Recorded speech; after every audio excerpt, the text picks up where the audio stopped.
7.5% உள் ஒதுக்கீட்டின் மூலம் மருத்துவ படிப்பில் சேரும் மாணவர்களின் எண்ணிக்கை உயர்ந்திருக்கிறது. இதுவரை இல்லாத அளவிற்கு அரசு பள்ளி மாணவர்கள் மருத்துவ படிப்பில் சேர்ந்திருக்கிறார்கள். விவரங்களோடு இணைகிறார் எமது செய்தியாளர் ராஜேஷ்.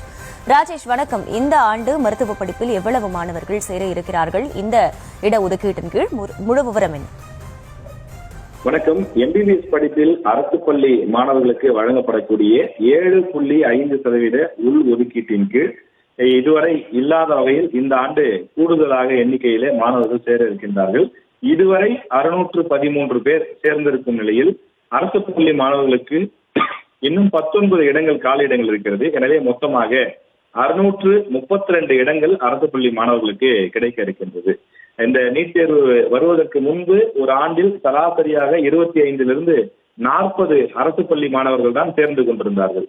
எனவே கடந்த அதிமுக ஆட்சியிலே இந்த 7.5% இடஒதுக்கீடு கொண்டு வரப்பட்டது. பிறகு திமுக ஆட்சி அமைந்த பிறகு அந்த மாணவர்களுக்கான அனைத்து விதமான கட்டணமும்